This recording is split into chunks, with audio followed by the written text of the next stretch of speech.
60 سال کی نافرمانی اور عذاب ہمیشہ کا، یہ کیسا انصاف ہے؟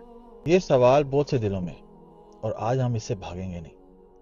انسان دنیا میں 60-70 سال جیا، غلطیاں کی، انکار کیا، اور بدلے میں کبھی نہ ختم ہونے والا عذاب۔ وہ رب جو خود کو رحمان کہتا ہے، رحیم کہتا ہے، ہر صورت کا آغاز اپنی رحمت سے کرتا ہے، وہ ایسا کیسے کر سکتا ہے؟ محدود جرم پہ لامحدود سزا، بظاہر یہ حساب برابر نہیں لگتا، اور جب حساب برابر نہ لگے تو دل میں کھٹک پیدا ہوتی ہے۔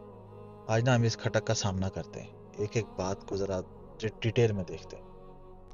پہلی بات یہ سمجھیں کہ سزا کبھی جرم کے وقت سے نہیں ناپی جاتی۔ ایک قتل 30 سیکنڈ میں ہو جاتا ہے، مگر سزا عمر بھر کی ملتی ہے۔ دنیا کی کوئی عدالت یہ نہیں کہتی کہ جرم 30 سیکنڈ کا تھا تو قید بھی 30 سیکنڈ کی ہونی چاہیے۔ سزا جرم کی سنگینی سے ناپی جاتی ہے، اس کے دورانیے سے نہیں۔ تو 60 سال بامقابلہ ہمیشہ، یہ والا جو حساب ہے نا، یہ پہلے قدم پہ غلط ہو جاتا ہے۔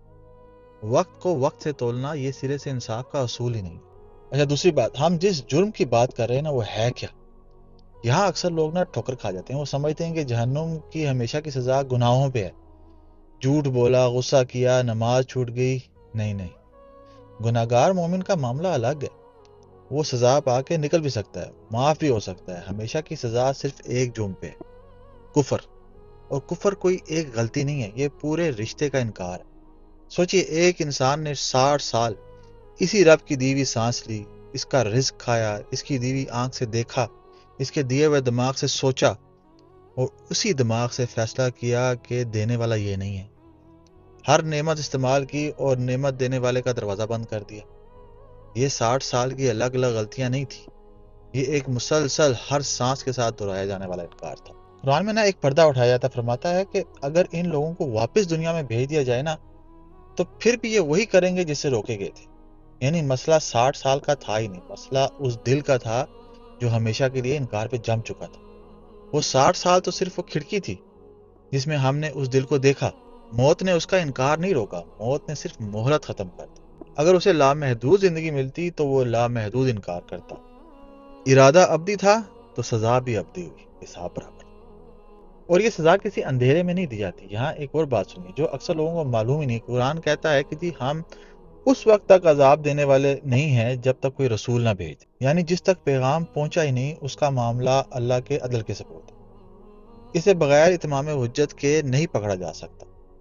اور جن تک پیغام پہنچا، سورہ الملک کا منظر دیکھیں، جہنم میں ڈالے جانے والوں سے ان دروغہ جو ہیں نا، وہ پوچھیں گے کیا تمہارے پاس کوئی ڈرانے والا آیا تھا؟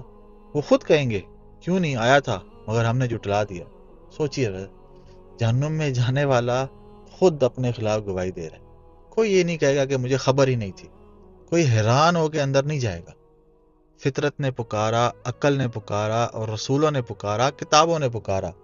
یہ سزا بے خبری پہ نہیں ہے، جان بوجھ کر جھٹلانے پہ۔ اور تیرا رب بندوں پہ ذرا بھی ظلم کرنے والا نہیں۔ اگر یہ رب سزا دینے کا شوقین ہوتا تو حساب کا نظام کیسا ہوتا؟ سنیے کیسا۔ ایک نیکی کرو 10 گنا لکھی جاتی ہے، اور بڑھتے بڑھتے 700 گنا تک۔ ایک گناہ کرو صرف ایک ہی لکھا جاتا ہے۔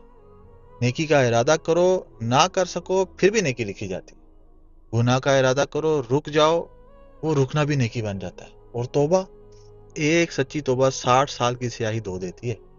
یہ ترازو شروع دن سے ہی انسان کے حق میں جھکا ہوا ہے۔ کوئی جج جو سزا دینا چاہتا ہے ایسا نظام کیوں بنائے گا جس میں بچ نکلنے کے دروازے قدم قدم پہ کھلے ہوں؟ اور اب ذرا نا رحمان اور رحیم کو دیکھو۔ تم نے کبھی سوچا کہ جس رب پہ تم اعتراض کر رہے ہو اس نے مہلت کتنی دی؟ ہر گناہ کے بعد اگلی سانس دی، ہر انکار کے بعد نئی صبح دی۔ 70 سال کے منکر کی بھی ایک سچی توبہ قبول کرنے کو تیار بیٹھا ہے وہ۔ آخری سانس تک دروازہ کھلا رکھا ہے۔ دنیا کا کون سا جج ہے جو مجرم کو خود آواز دیتا ہے کہ آ جاؤ میں معاف کر دوں گا؟ اور ایک بار اور سوچیں، ہمارے اندر جو انصاف کا احساس ہے، یہ جو ترازو ہے جو کہہ رہا ہے کہ سزا جرم کے برابر ہونی چاہیے، یہ ترازو ہمارے اندر رکھا کس نے؟ ہم اسی رب کے دیے ہوئے احساس عدل سے اسی رب کے عدل پہ سوال اٹھا رہے ہیں۔ جہنم رحمت کے باوجود نہیں آتی، جہنم رحمت کو بار بار ہر سانس کے ساتھ آخری لمحے تک ٹھکرانے کے بعد آتی ہے۔